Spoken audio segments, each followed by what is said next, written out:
I see you. Die hard. Trap. We gonna do this one the right way.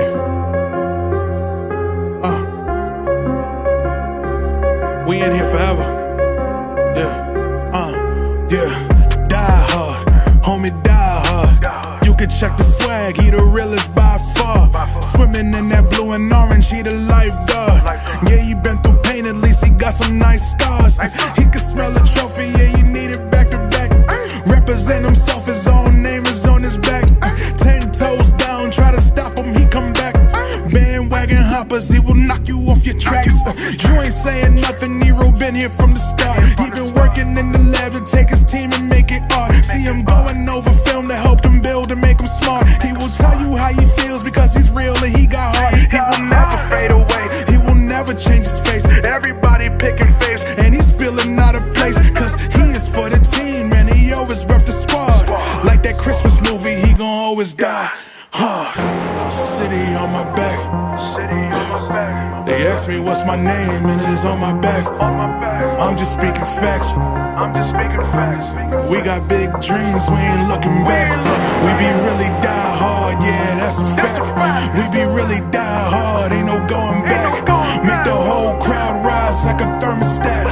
Fourth quarter, I'm the killer that's gon' murder that. What's good, y'all? It's your boy Die Hard Ewing, the place to be. And yeah, man, I think I might have the best theme song out of all of these content creators, man. I think I might have the best one. Yo, man, freaking, it's unbelievable. Swimming in the blue and orange, she the lifeguard. You know what I'm saying? That's my man, Trap B. Ryan. I can't get enough of that shit. I can't hold you, you know what I'm saying? I used to, not used to, I still do it, man. I'll play this song in the car and I just let it rock.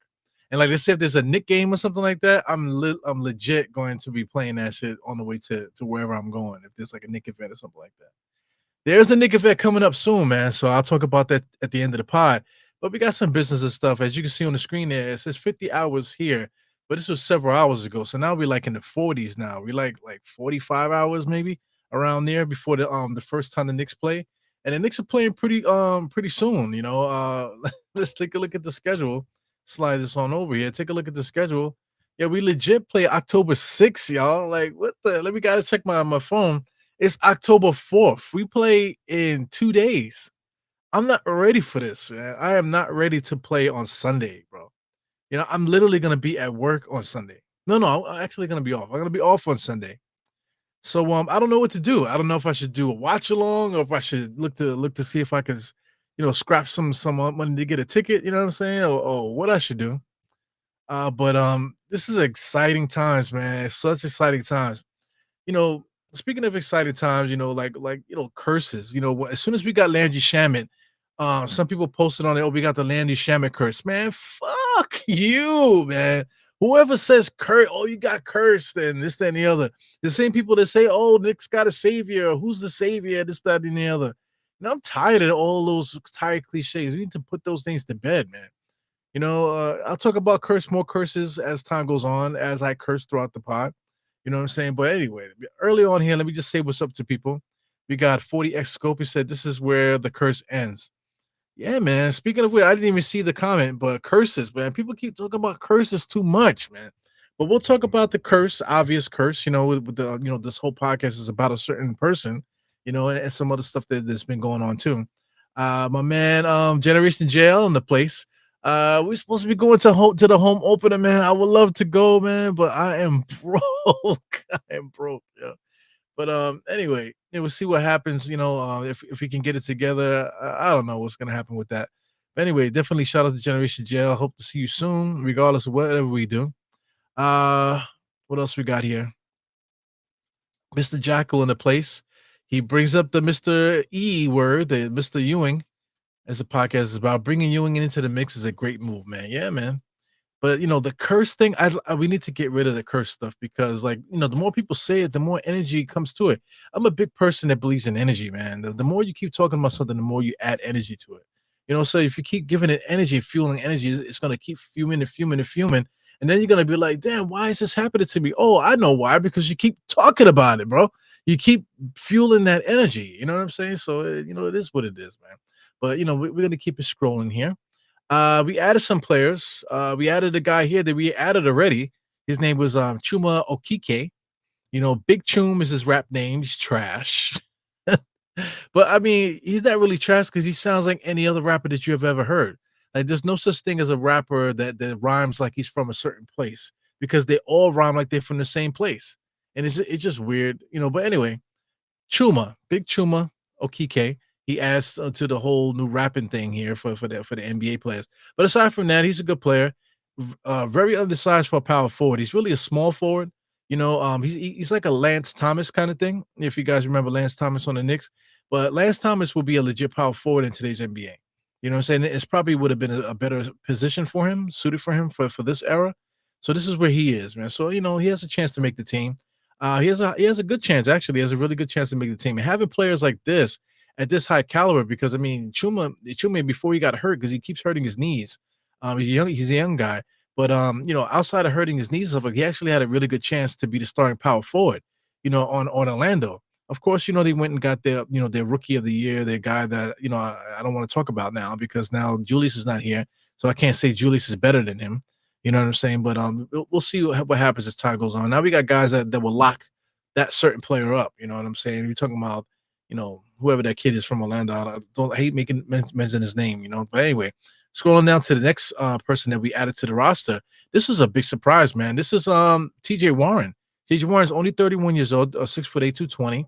So everybody remembers T.J. Warren from when he was cooking during the bubble season. I think he had 50 points in one of those games and stuff. So he's one of those players, I guess, because there was no people watching, so he didn't have that distraction. So maybe he's one of those type of guys. But he's confident. He's scored 18, 19 points per game twice in his career. I don't have to pull up his stats. Everybody knows what he can do. He's not much of a passer. He's really like a black hole. As soon as he gets, he's just going to score. You get there's plenty of players like that in the NBA. He can rebound some. He's like he can get like 6 something rebounds per game. He's a good 3-point shooter. Things of that nature. He could play decent defense also. So 6'8" is legit. So that just brings back Pacom Diate that we have, the rookie that we picked up. He's only 18 years old, but to have a guy like T.J. Warren in front of him, where he's 31, got injuries and stuff like that. Let's say if TJ makes the team and TJ plays ahead of Pacom has somebody to fight, has somebody to battle against. And if he can show Tom Thibodeau and the rest of the team that he can battle against a grizzled guy that's been through the ringers like TJ Warren and push him out of the rotation. Let's say if he makes the rotation, he pushes him out of the rotation, then he's worthy of actually getting minutes. I'm talking about Pacom Diate. So I think this is good for the team. I hope he makes the team. That would be really awesome, man. So here's some footage of him like in the background here. They get the kind of sneaky link back there watching him have fun there. They're just playing ones. It's not really too serious. They just kind of just getting shots up. People make too much of it. They said he's cooking. They say he was cooking this guy, cooking that guy. But if he's standing still doing jab steps and then just pulling up for a jump shot, they're not really cooking anybody. You know what I'm saying? Like right there, he's getting some moves in, step back jump shots, at like a low speed. It's not like they're going high speed or whatever. So I'm trying to catch him actually getting the ball. Did they show that in the beginning? So here he is there. He's got the ball. He just jab step, and then just pulls up. It's not like, he's doing any moves or anything like that. It's just, whatever. People talk about stuff, but they make a little bit too much of it. But TJ Warren has a really good chance to make the team. Here goes another clip here. This is interesting here to me because first look at Bryant actually coaching the big man here. Shout out to Al Harrington. Al Harrington, I thought was the biggest waste of time. I don't even know if he's still on the team as far as a coach. I'm talking about Othello Harrington. I got a chance to watch Othello Harrington quite a few times during the NBA shoot around before games. Shout out to Anthony MSG. Shout out to a couple other people that were able to give us access to the shoot around. So being at the shoot around, you get a chance to. I'm literally watching the guys train, and just watching Mitchell Robinson train with Othello Harrington was like the most saddest thing I've ever seen. Because they were actually going through stuff that he would never do in the game. Mitchell Robinson was not focusing on trying to make a layup or focusing. He wasn't really serious. And the Hamilton, all he was doing was chewing that gum and just kept passing the ball, not verbally telling him he's doing anything wrong or trying to cue him about what they need to do for the game. He was just doing a lot of layups and stuff that you'd never see him do in games. Now, this Mark Bryant here, I'm just looking at his body language here, just telling him to stand in certain spots. Just judging by his body language and stuff like that, I don't think he's very impressed with anything that he sees.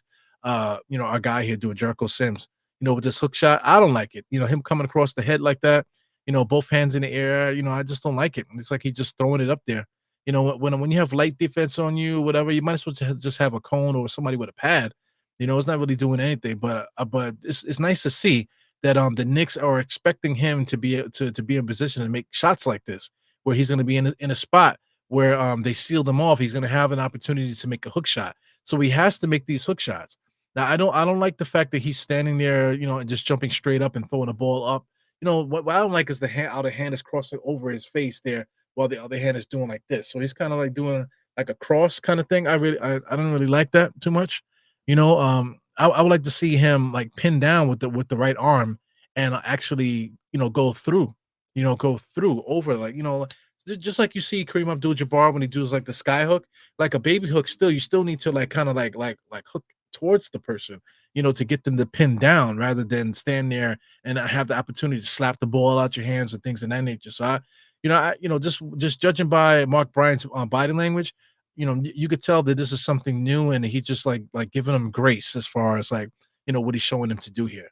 But it is encouraging to see stuff like this, So that means things are different in Knicks land. And Mark Bryant, he got his ass bust, plenty of times in his career, so he knows what it looks like if a move doesn't work because he's seen it all. He's got his ass whipped, in the NBA, because I don't recall Mark Bryant being a good player. You know what I'm saying? But he's a grizzled veteran, just like Oakley, played defense and stuff like that. But we'll just move along here. Shout out to the newest Nick. Oh, sorry. Shout out to the newest Nick's girlfriend here. This is Jordan Woods. She's a beautiful woman, man. Sheesh.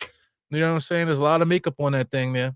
But they list her as a when you look her up and just find out, because I know her name. I know her name a lot, but I don't know what the hell she does. You know what I'm saying? So I have to look it up. Oh, she's a model. Oh, she's a socialite. Welcome to the Knicks, young lady. They don't want to disrespect or anything like that. She's with Karl-Anthony Towns. So this is his lady, whatever. Very beautiful, you know what I'm saying? Just scrolling through here. She got the right shirt on. I really like that hoodie. I'm gonna see if I can get my sisters to see if they can find it for themselves.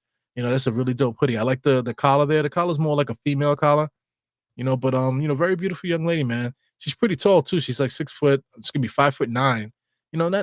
Not super tall, but tall enough for like a female, man. Showing off the rocks and tings them. You know what I'm saying? She's a pretty young lady. Say so welcome her, because she's really embraced the whole New York thing. You know what I'm saying? She's probably gonna be trying to sell some what do you call, some tummy tea or some shit. You know what I'm saying? Shout out to Kendra Randall. She didn't really do that. She was just she was just the mom following behind Randall and taking care of the kids and that type of thing. She didn't really have any products or anything. She didn't really have a presence outside of fooling around with people on social media. So I hope that Jordan stays away from us. Stays away from, not just from me, staying away from the Twitter people, man, because they're a bunch of crazy maniacs. So hopefully she doesn't get caught up in any garbage like that. And if she has any opportunities to do something, it would be nice to see, because not for nothing, a lot of the females on Nick's Twitter, they kind of need stuff. They need things to latch onto. Outside of the team and stuff like that, we have other things as far as men that we like to latch ourselves onto. But the women kind of need something too. So maybe she might find a niche in that way. So it's good to see her here. But this is the man of the hour here. This guy, he's a goofy looking dude, man. I gotta say it. You know what I'm saying? He talks weird and all this, but not for nothing, he's a good ass fucking basketball player, man. Shout out to ESPN. I don't have it queued up on this side here, but I'm looking at it here now, and they say that I think that they said that the Knicks were gonna win 44 games before the trade. Now they said we're gonna win 45 games. Like, fuck ESPN, man. It's annoying because like I talk about it all the time, but like we don't make no money doing this podcast and stuff. Even like CP don't make bread. If he makes bread, it's due to advertisements and other venues that he has going on through his podcasts and stuff like that. Because he has other people that are on the show too. I don't know what kind of agreements they have, but they don't have enough. They're not making enough money where they can stop working. You know what I'm saying? That type of thing. At least from my perspective here. So we don't all don't make that much money, man. So it's just weird, man. That that the ESPN just leaves it out there. The Post keeps doing things too that leaves it out there. The Daily News, all these publications, they'll just like there's always something about them, you know what I'm saying? But I just bring up simple facts that like some certain guys they don't want to talk badly about the media. Shout out to Josh. That's the second time I mentioned Josh. Josh won't let you talk bad about the media. You know what I'm saying? And also to some other content creators too. They up the media's ass. When it comes to certain things, so they won't never say nothing bad about the media. But how can you not? That's just my 2 cents there. But just a quote here from him.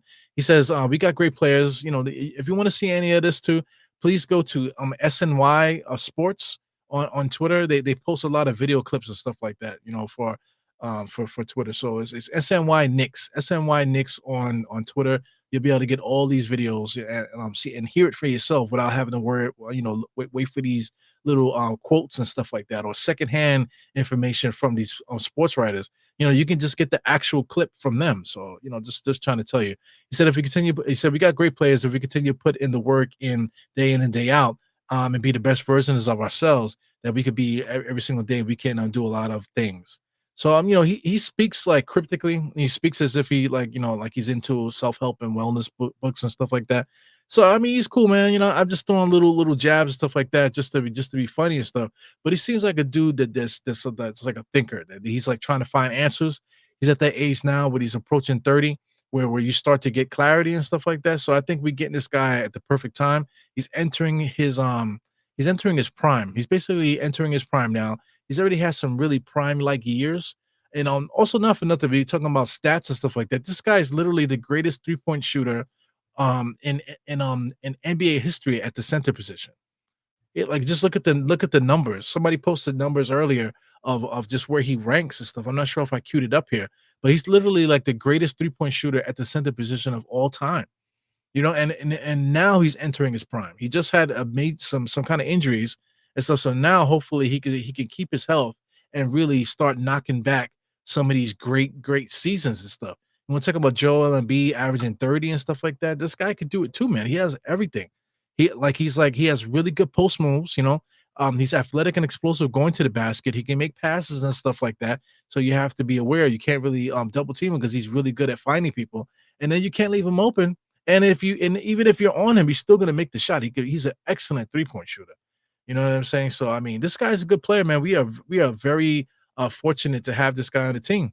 We'll get used to his demeanor, his attitude, and how he fits and stuff. We'll get to know him as a human being. You know what I'm saying? But just on paper, man, this guy's really a really good player, man. So, besides that, another guy, this back here, man. We were talking about curses earlier in the podcast. The curse is over, right? Patrick Ewing is here. Patrick Ewing is back. This is a surprise, bro.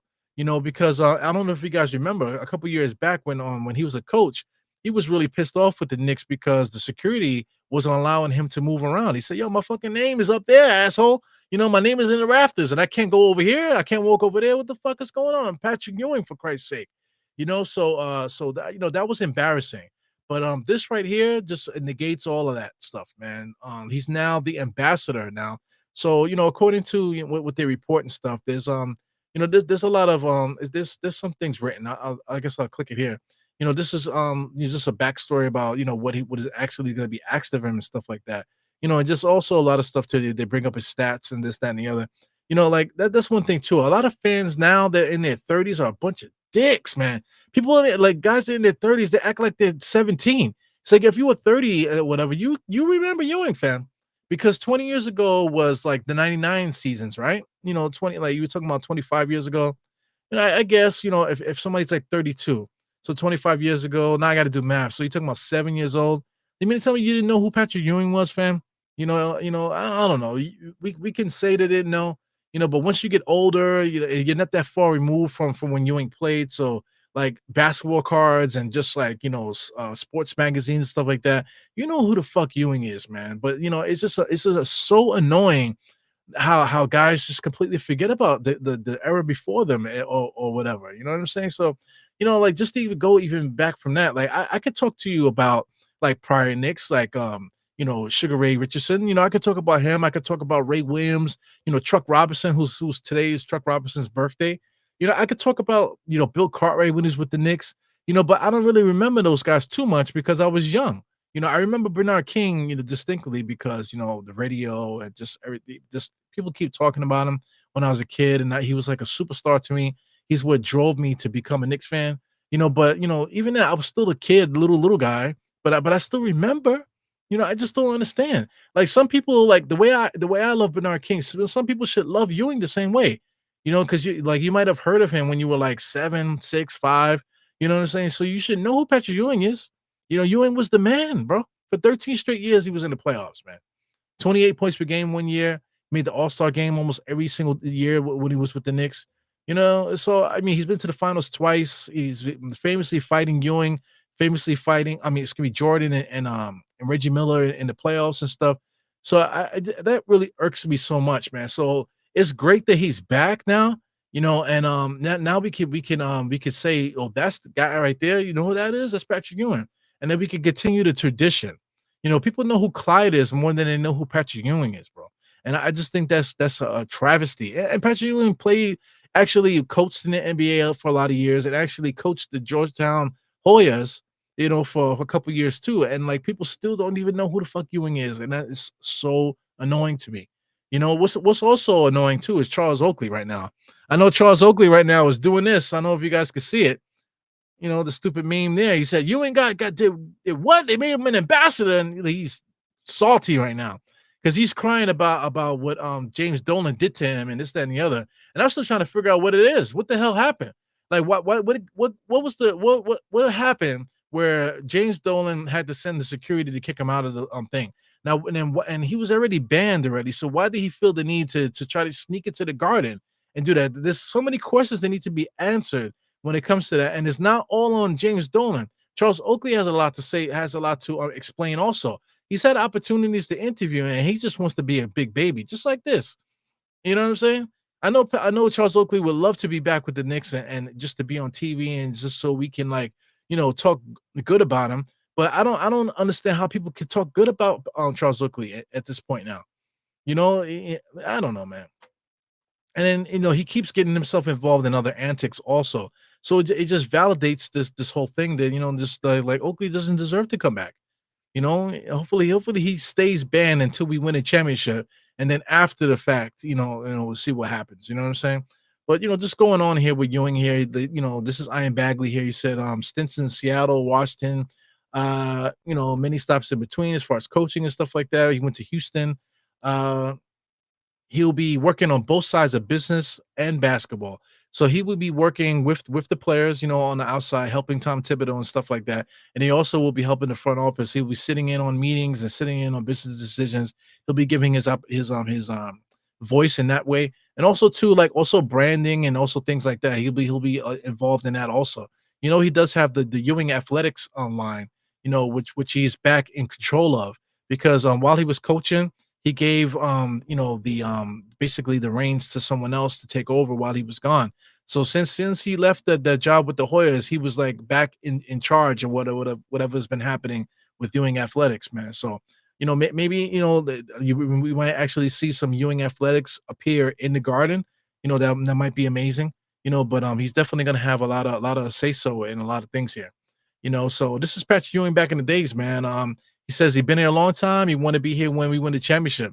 So you're talking about curses. This is what eliminates the curse here. He said that in '97. He wants to be here when we win the championship. These fans deserve it. So this is, I think, '97 is when he got his extension. He got like a massive extension. Back in the days, $100 million or close to it was a lot of money. Now you guys are getting like $300 million over a certain amount of years now. So back then Ewing was one of the highest paid players in the NBA, and he was past his prime at the time when he got the extension also. And he just said he wanted to be here. He said these fans deserve a championship. And here he goes. He's back again. He's back now in a major role with the team. And he's back to finish the business that he started with. So if the Knicks win the championship, if I'm not mistaken, these guys get credit too, man. So this would be so great for everybody, man. Such a amazing move here. So shout out to Patrick Ewing here. Let me get this out of here because I got some incriminating stuff here on the side here. I gotta make sure you guys don't see that. But anyway, I got this Funko Pop here. I got a couple of them that I want to give away. But that's Patrick Ewing there on the left hand side, with John Starks or whatever. Yeah, yeah, where you go with John Starks Funko Pop. Like I said, I don't know how many I have, but I got a couple over here on the side. I think there's three. I think I got three there. I'm not exactly sure, two or three.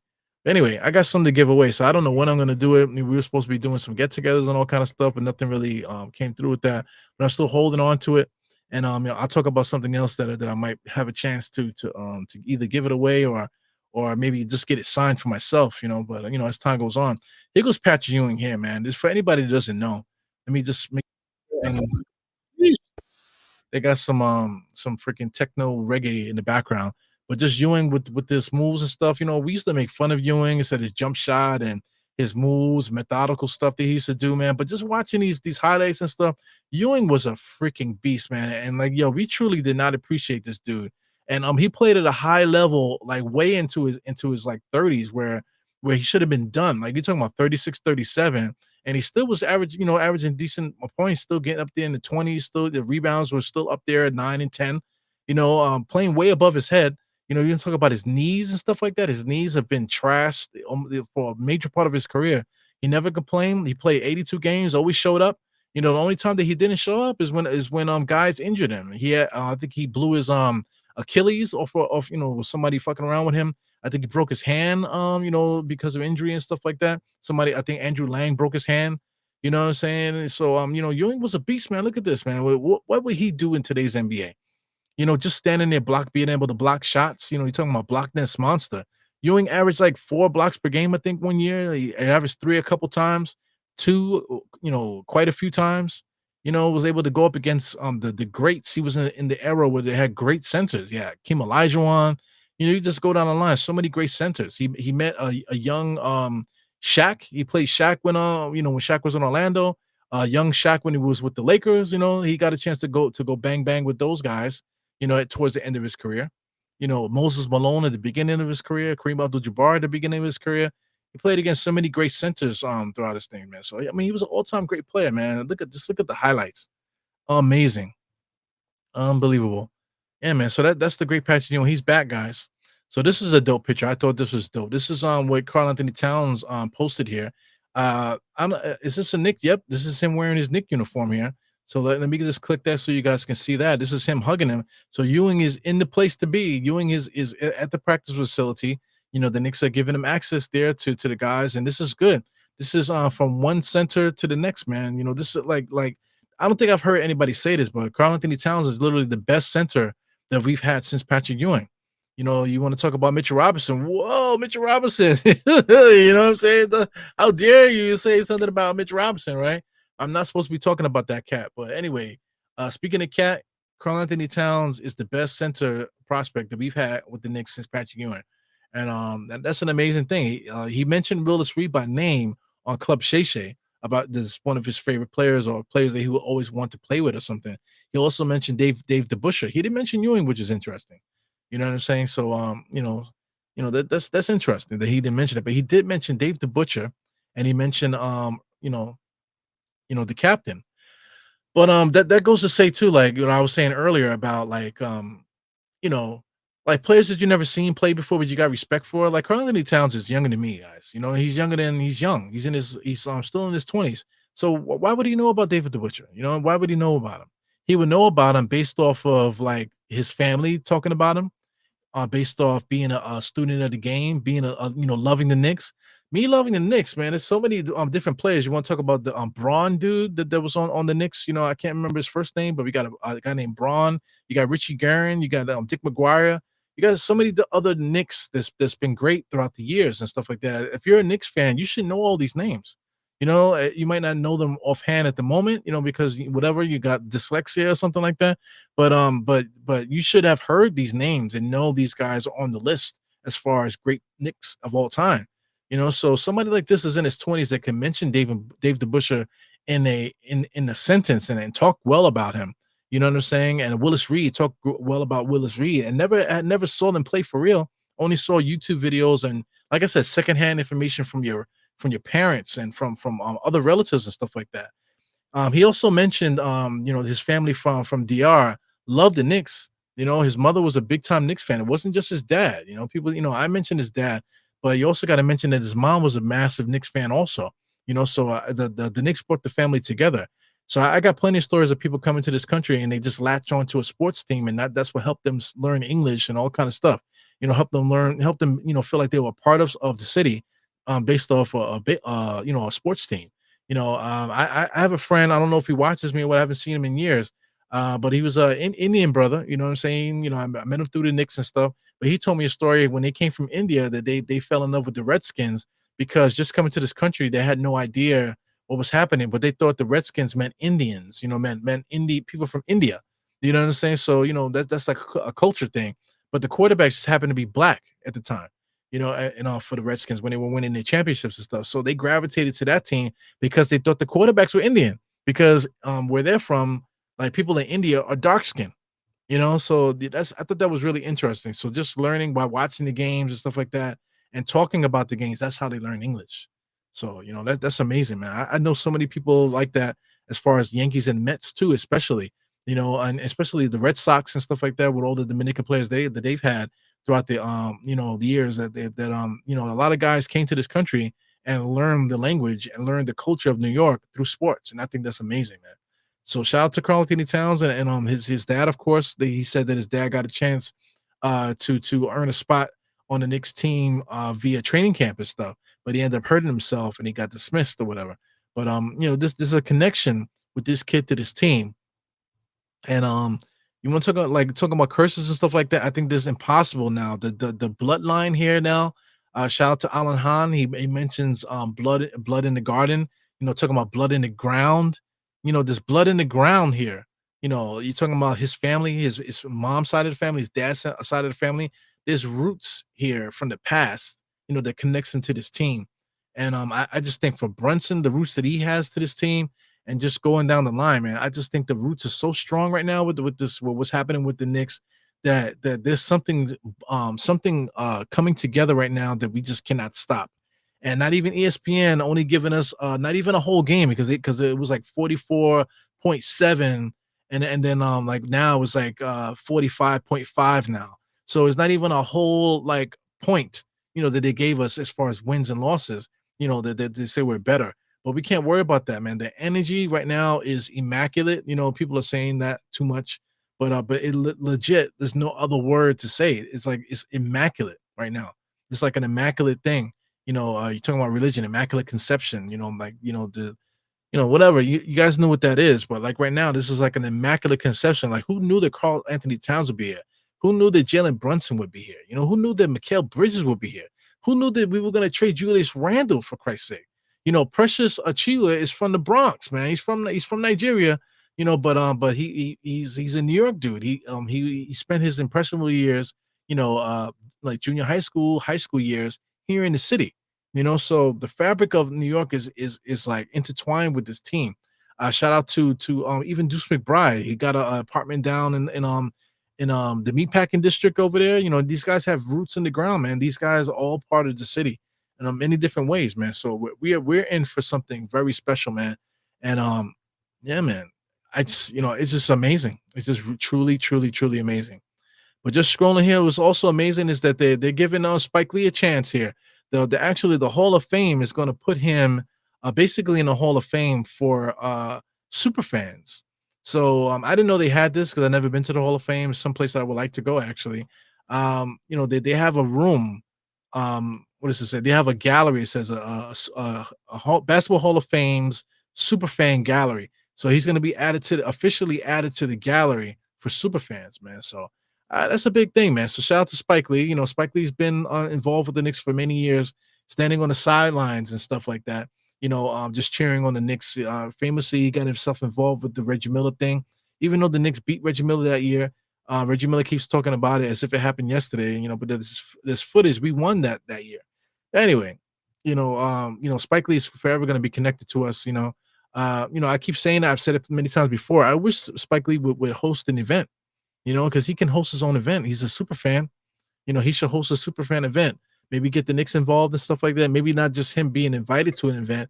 Maybe his name needs to be put on top and just he can invite fans directly. You know what I'm saying? And then we can all just vibe together. And he could be a leader in that in that regard. And I don't think he's ever done that this entire time being a Knicks fan. So I would love to see him do that. That would be really interesting if Spike could do that, for us. Just host an event. It could be somewhere, whatever, however they want to do it. Just don't do it like a block party where making guys pay $300 just to get into the spot. Hopefully that on Spike Lee could get something popping, man. If anybody could pass that information on to him or whatever, somebody tag him in it or something, just let him know that's just something that I think will be really good for the culture, especially this year. Knicks event, a Spike Lee joint. That's fucking fantastic, bro. So anyway, this is Spike Lee back in the days here. He was a young boy, man. Look at those legs. Look at those chicken legs. He was a young boy, probably still playing ball. This is around the Malcolm X time, I believe here. This is during the Malcolm X shooting and stuff. So shooting the video and stuff. So this is around those times. You see the champion jerseys and whatever, man. So that was the era. He got the towel, skinny guy, looked like he still could play a little bit. He's a young dude. So that's Patrick Ewing there with Spike Lee. Very interesting. Couple other actors you can see by face. I don't know their names, but you can see a lot of famous people there. Even David Stern's there. David Stern's in the background. Other stuff. So David Stern was a Knicks fan. Just got to say that. But anyway, we winding down here a little bit. So like I said, with the schedule here, the Knicks actually play in less than 40. They'll be playing like 40 hours, 40 something hours. We're gonna play on Sunday, October 6th at 5 p.m. I don't know if I'm gonna do a watch along or what the hell I'm gonna do. But I gotta see this game. I don't know if I'm gonna try to hook up with some people and try to watch it, together or something like that, or if I'm just gonna be home and watch the preseason, at home and just look at all the videos and everything else they want to show and stuff. I don't know if I'm gonna do that, or what. But I know what I am gonna do. The next, 2 days later on October 8th. I gotta refresh it. On October 8th, the Knicks are actually doing a season tip-off event presented by Caesar Sports. So if you guys didn't catch it, I was trying to do a pod earlier that way I can inform you guys about it, but it's already sold out. They were giving $5 tickets. I don't know if you guys remember during the playoffs, they had a day where they invited fans in for about, I think it was $10, to the Garden to actually watch the game, watch one of the playoff games on the big screen. So that was pretty awesome. I had a great time there. What I'm saying? I believe I was with my brother-in-law.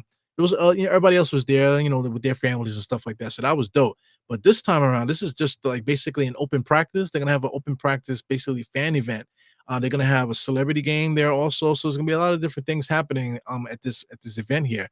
So I bought 4 tickets, and I'm gonna take my 2 kids, and I think my wife is gonna come through also.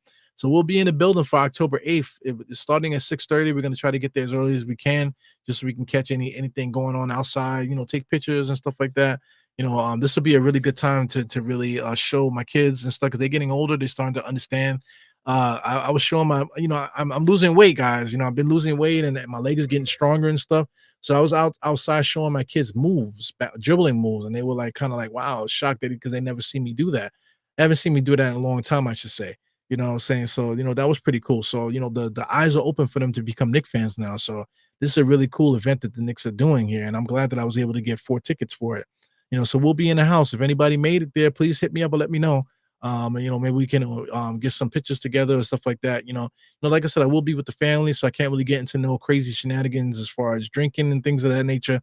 But this is like a family event, to get back to the fans and stuff. So hopefully we have a great time and get to meet some Knicks and stuff. That'll be great for the kids. If you have kids, if you were able to get into this, even if you have kids, but your idea was to hang out with your boys, I think you should bring your kids, to tell you the truth. Bring your kids. This will be a really good fan event for the kids to really have a good time and really develop that relationship with the Knicks.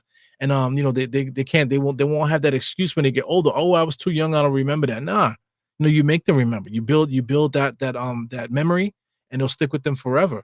You know what I'm saying? So we can't raise these 30-something-year-old dickheads that don't remember anything and don't want to admit that they remember. It's no good. Even kids that are in their 20s, and stuff, like, you don't remember like the Knicks at all, like whatever, man. It's really annoying, man. We have to bring back the tradition back to sports and back to the city.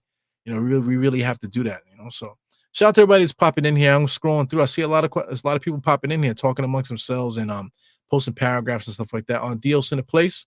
As always, please like and subscribe to the podcast. Also subscribe to on Dios on Instagram and Twitter. You got Walter White pointing out earlier that Sims is actually a right-handed. He's right and left-handed, man. This guy's weird, man. He can shoot with his left and his right. He actually shoots jump shots with his left and right hand, but for some reason he can't make it connect in the game. It's ultra athletic, but still can't figure it out, man. He said, Cat reminds me of Evil's same personality. I see it. I see it. I'm not gonna take it as an insult, but I see it. He's definitely philosophical and stuff like that. But something I'm just joking around with when it comes to the voices and stuff like that. And I like to have fun and laugh. He likes to have fun and laugh too, man. But so that voice that he has, he's not doing it. He's doing it on purpose. That's the way that he talks and stuff. So anyway, not I don't mean to, like I said it in the last part. I don't want to make this the joke of him. I don't want to be the one that started that type of stuff. But I'm just joking around and stuff, man. Like Walter White says, high character dude. I think he's here at the right time. He that experienced a lot of things in life. Finding clarity and the way that the way that he talks, it seems like he's right on the path.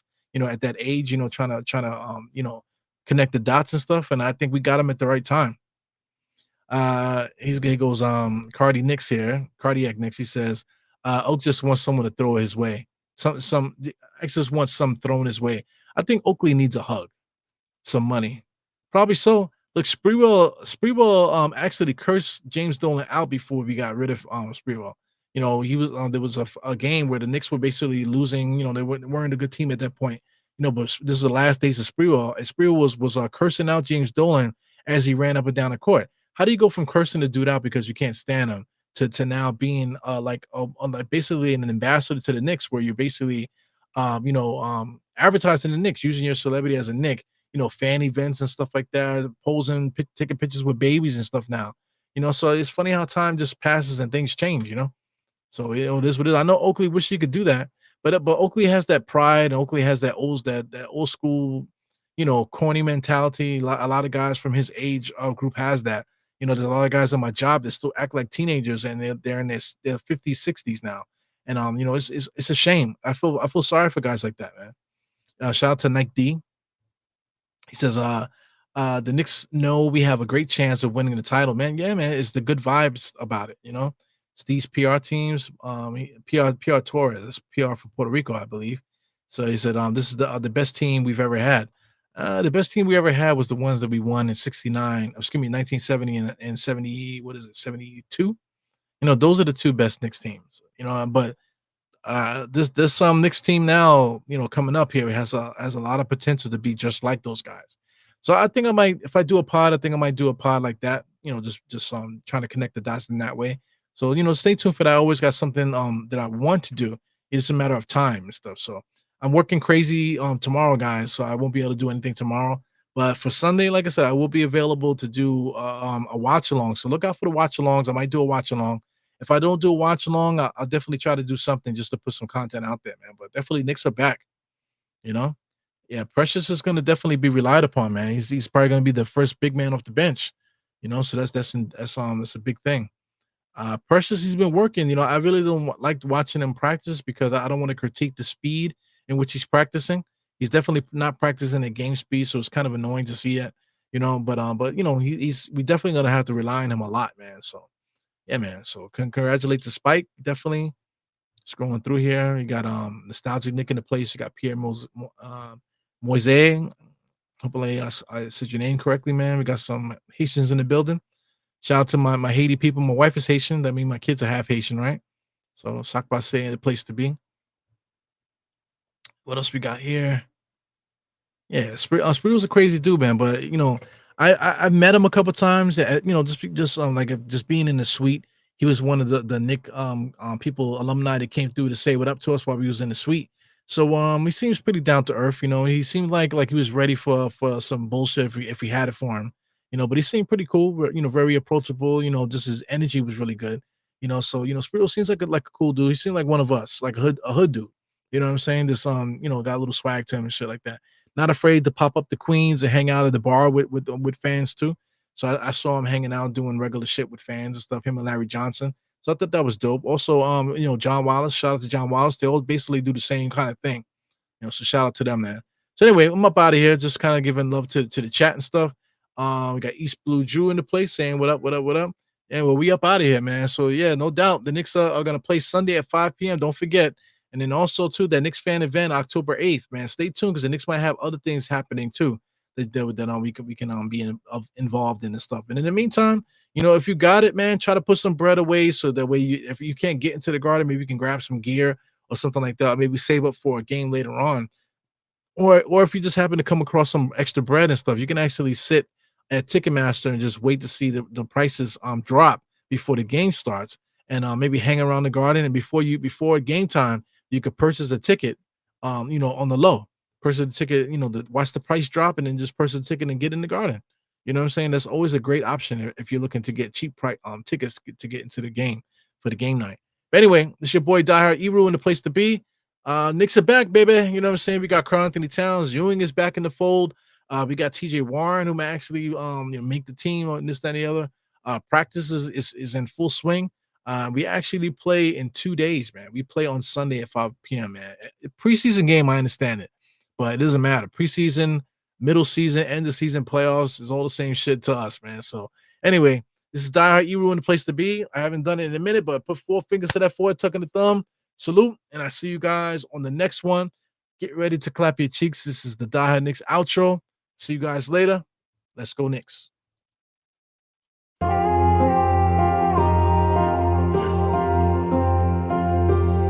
Eru, I see you. Diehard. Trap.